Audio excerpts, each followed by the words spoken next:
Coming up on The Shield, Valpo students made connections at a speed networking event. And President Heckler and Provost Schwein go at it in sumo suits. Well, unfortunately, those warmer temperatures will be leaving our area, but the rain will stick around. I'll let you know if any of it turns severe coming up in my 5-day forecast.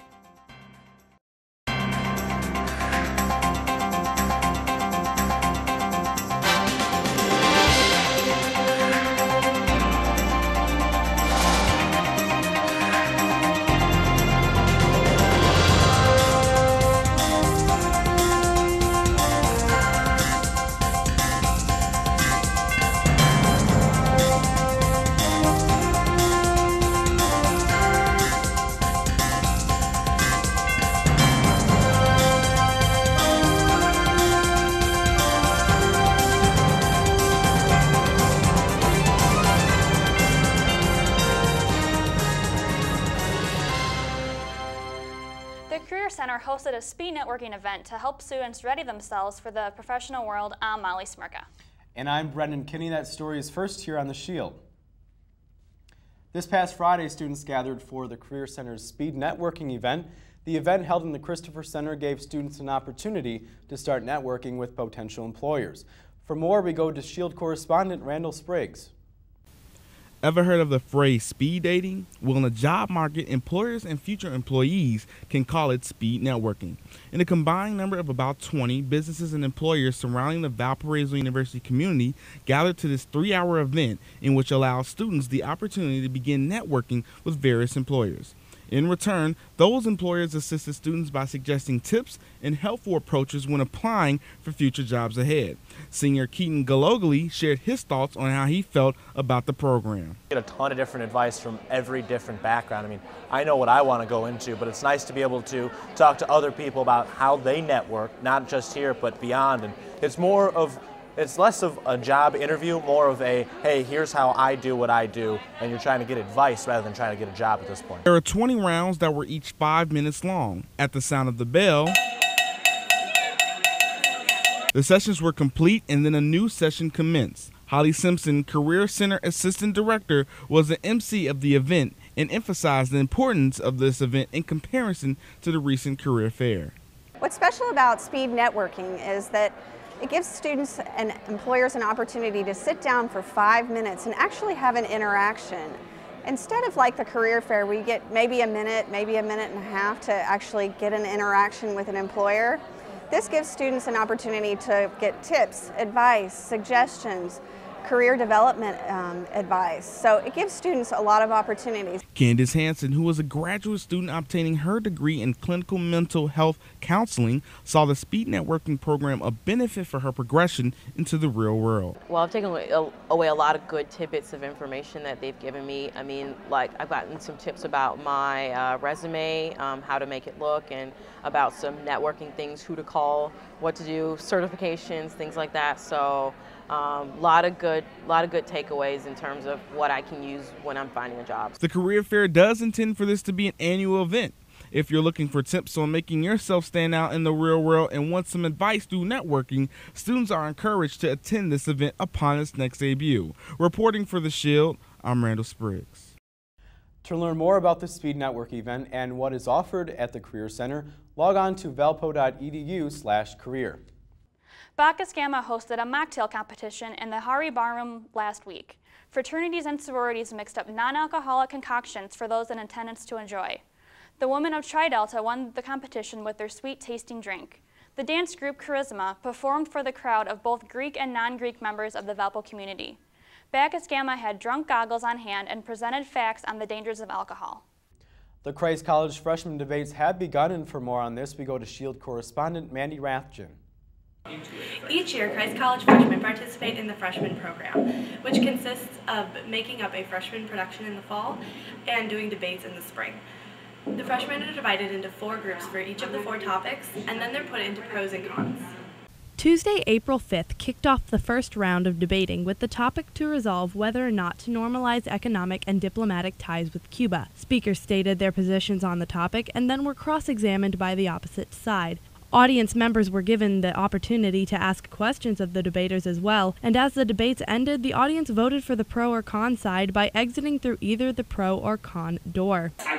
I think it's as a direct foil to the freshman production, because the freshman production is more artistic, and it's a lot of fun too. But with the freshman debates, we sort of take the other route. We do the more intellectually stimulating type stuff, but it's still a lot of fun to do that too. Thursday, April 7th, continued the debate over resolving whether or not to triple the number of green cards in the U.S., and Tuesday, April 12th, debaters argued on whether or not to dissolve the death penalty in Indiana. On Thursday, the final debate will take place over whether or not 26-year-olds should stay on their parents' health care plan, so be sure to come and check it out. For The Shield, I'm Mandy Rathjen. The Valpo community is encouraged to attend the Christ College debates. They take place in the refectory in Muller Hall, and they take place on Thursday at 6:30. President Heckler and Provost Schwein sumo wrestled to raise money for a cause. For more, we go to Shield correspondent Thomas Patrick. If you walked by the Union last Friday, you may have seen a spectacle that would never happen at any other university: sumo wrestling. But not with just any ordinary sumo wrestlers. This matchup features Professor Schwein and President Heckler. This hilarious idea was supported by SALT as they continue to raise money to build schools in Tanzania. SALT raised over $1,000 this past week in order to get the two school figures to compete against each other. They actually suggested the idea last year, so we said if they're up for sumo wrestling, let's go with it. SALT also had one student take on the president in the second round of this competition. SALT achieved their challenge to raise $1,000 this week and will continue to pursue their semester goal of $12,500. Reporting for The Shield, I'm Thomas Patrick. SALT also hosted a 5K run and mile-and-a-half walk this past weekend. Students as well as community members participated in a 300-meter dash. Best Buddies also sponsored the event, and many members from the Best Buddies were in attendance. As of Monday, SALT has raised over $9,500 for their World Relief Campaign. Now the next SALT fundraiser will be a dance party at Sigma Phi Epsilon on April 15th. We're going to go ahead and take a quick break. And when we come back, we'll have a look at your local news and sports, along with a look at the rest of this week's weather.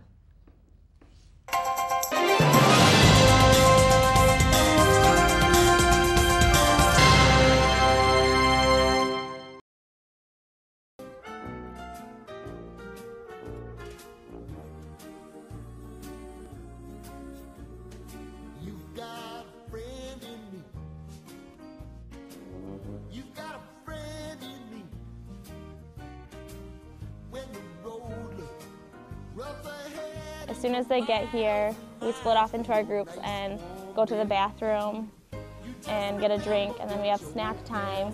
And after snack time, we do an activity, whether it be going to the library, learning about different things, either money or college life, higher education.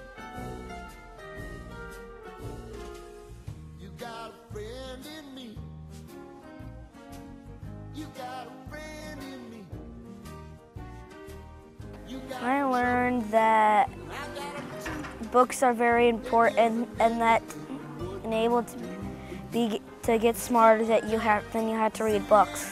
That you can learn a lot of stuff from books, and so you can get smart.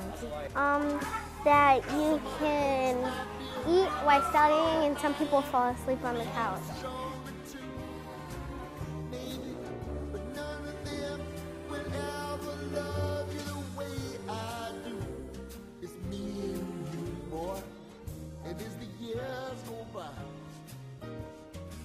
I love spending time with kids and just like hanging out with them, seeing them learn and grow, and being able to help teach them new things.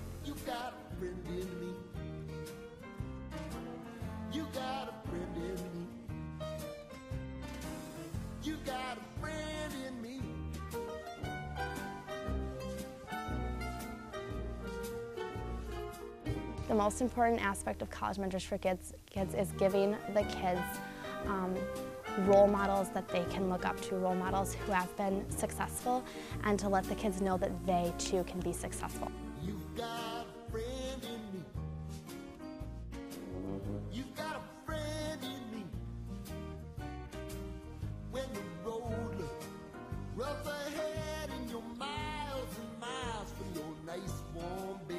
My favorite thing was probably today when we went to the library and read books, and I got to just like hang out with my little buddy and read to her, and it was really fun just to watch her like learning how to read because she's in 1st grade and she's younger, and it was cool. It was bonding. You got a friend in me. You got a friend in me. You got trouble. That they both are very intelligent. That he's always saying awesome. That she is a very nice buddy and she is very fun. My most favorite thing about having a big buddy that you don't have to be scared when you're right by them.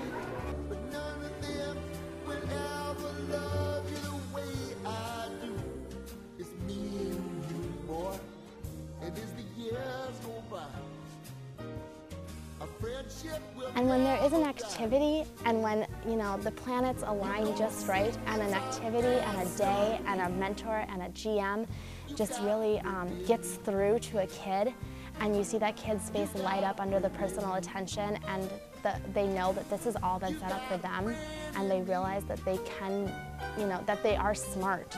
It's great.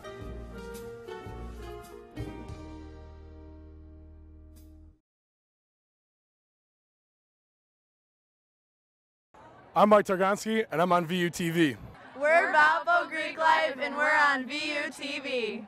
We're Bacchus Gamma, and we're on VU TV. We're the Health Center, and we're on VU TV. Hi, I'm Pastor Jim, and I'm on VU TV. We're Hooked on Tonics, and we're on VU TV.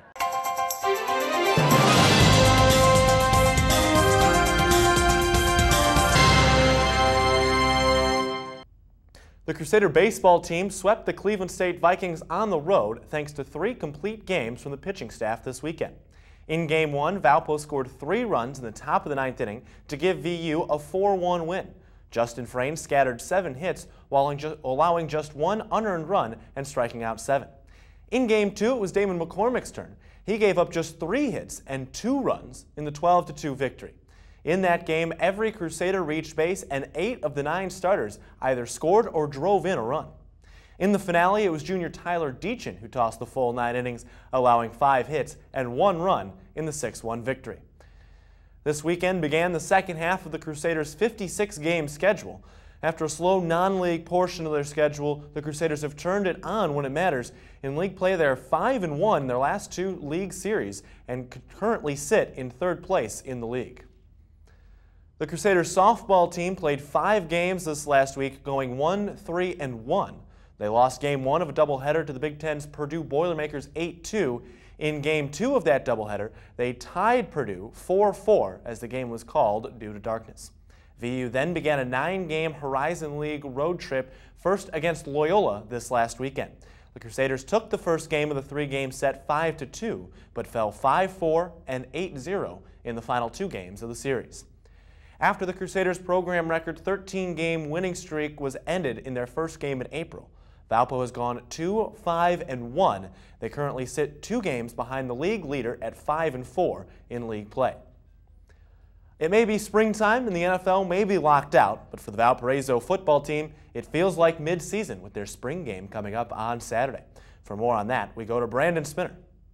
After a rough 2010 season, the Valparaiso Crusader football team returned to the field March 19th for their first day of spring practice. Prior to spring camp, the 60 players underwent an extensive 7-week running program combined with a 9-week weightlifting program to help get stronger and faster heading into their spring season. During practices, there have been a couple of changes which the Crusaders hope lead to a positive 2011 season, and head coach Dale Carlson explains that there is a change which he feels is the most important.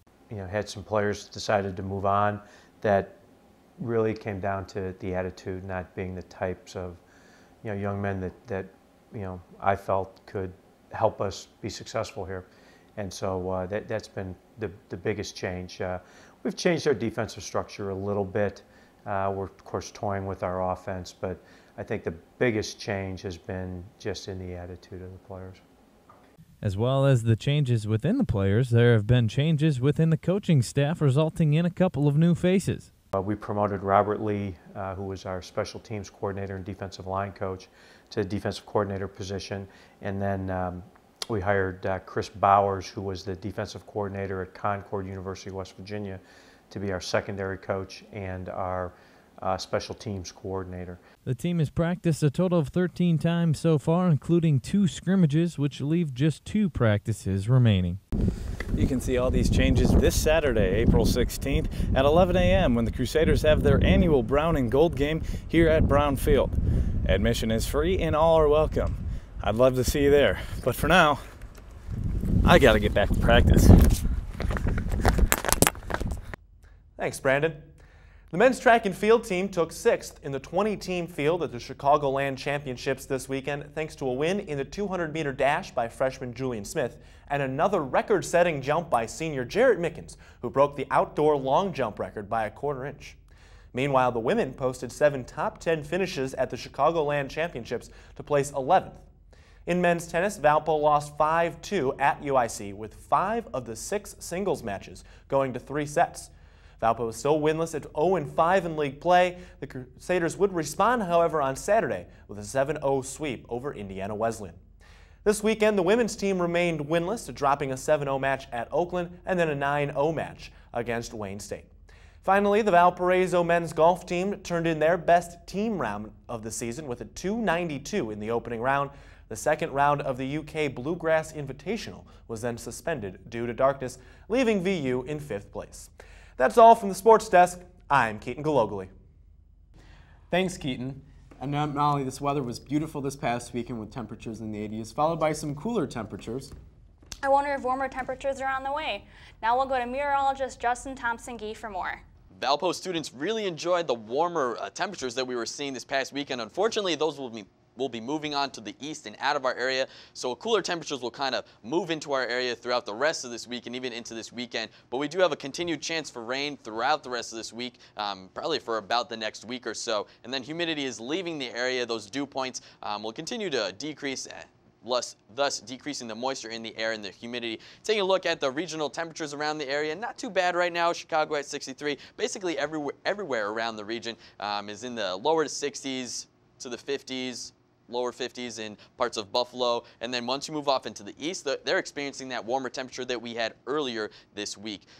Radar for the Valpo region, you can really see as you take a look, nothing really popping up on the map. A few splotches of green here and there. A couple of those might be reaching the ground later on tonight into this evening, and maybe even into tomorrow morning. So just keep an eye out for that. None of it should be really substantial rainfall or anything like that. For tonight, though, 46 is our temperature. Winds could be a little bit gusty at times, gusting maybe up to 15 miles per hour, but partly cloudy. So might have to worry about that wind chill. Otherwise, should be a fairly pleasant night. I'm a little bit above average for this time of the year. And then tomorrow when you're waking up and as the temperatures warm up throughout the day, we'll be hitting a high of 54. Again, that chance of showers will kind of just continue with us throughout the week. You might have to be dodging rain showers here and there. Nothing like you would need a poncho for, but you might just want to keep an umbrella handy just in case those showers pop up as you're heading back from class. But for the 5-day forecast, again, you can see showers and maybe a possible thunderstorms on Friday night into Saturday. Otherwise, temperatures start to decrease, like I said. And then Monday, once we're hitting the work week back up again, temperatures in the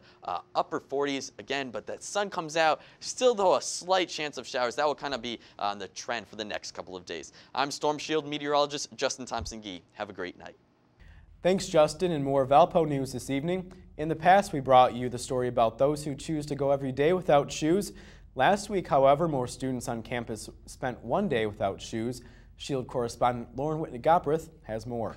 Thursday, April 5th, you may have noticed a lot more bare feet walking around campus. This time, students braved the cold and rainy weather without shoes for a good cause. Today is a worldwide event for Tom's Shoes. It is called One Day Without Shoes. The Tom's Shoes brand does it every year where you go one day without wearing shoes because every day millions of children and people around the world don't have that choice. The event, hosted by Tom's, a shoe company that gives one pair of shoes to someone in need for every pair of shoe bought, says that by going one day without shoes, it will generate curiosity, which will then lead to conversation, action, and change. And students here at Valparaiso University experience just that. People have been really surprised. They're like, they see how cold it is and look at my feet and say, like, you're not wearing shoes, like, don't your feet hurt or isn't it cold? And I say, yeah, and then I tell them why I'm doing it. It's just not a random decision. People going to the bathroom, they're like, I'm not sure about going to the bathroom without shoes on. And they're like, yeah, well, you know, there are people that don't have shoes at all and they have, you know, much worse stuff that they have to go through. So kind of just shows you a perspective of what we're used to and how, like, different a change it is for us. So. The event marked a worldwide event in which thousands across the world raised awareness about the hardship of going without shoes. It's only one day, but still, you know, you kind of learn yourself what it is like. I mean, it's difficult, but for those people, they deal with it every day. If you'd like to learn more about Tom's campaign, visit their website, onedaywithoutshoes.com. For The Shield, I'm Lauren Whitney Gotbreath. Students say they plan to get even more involved in next year's event. The theater department took on a huge undertaking with this year's musical. For more on this incredible feat, we go to Shield correspondent Ed Tusek. I'm here outside the University Theater, located at the Valparaiso University Center for the Arts, where inside many students and staff are rehearsing for a show that none will soon forget. This year's spring production, which will be directed by Dr. Lee Orchard, is titled Floyd Collins, a musical which recounts the experiences of an individual who started the first media circus of the 20th century. What happens is that there's this Kentucky caver in 1925 who decides that he wants to try to find a shorter entrance or an entrance that's closer to the main road to Mammoth Cave. And while he was trying to find this new entrance to Mammoth Cave through a cave that has come to be known as Sand Cave, he was trapped. The unique setting of the show gives scene designer Alan Ernstein many possibilities. It's a pretty amazing project to put this much stuff into that little theater. The theater is 32 feet wide and 24 feet tall, and the set is at least 32 feet wide and it's 11 feet tall. So we'll have people standing up with their heads in the lights. Shows can be seen starting Wednesday, April 13th and run through Sunday the 17th. Tickets are free for university students, faculty, and staff and are available at the Center for the Arts. I'm Ed Tusek, reporting for The Shield. Thanks, Ed. Floyd Collins premieres tonight at 8 p.m. Tickets are free for students. For more information on showtimes, visit valpo.edu/theater. That's all from this week's Shield. Come back next week for the latest Valpo news. I'm Molly Smirka. For Keaton Glogly and Justin Thompson-Gee, I'm Brendan Kinney. Have a great night, Valpo.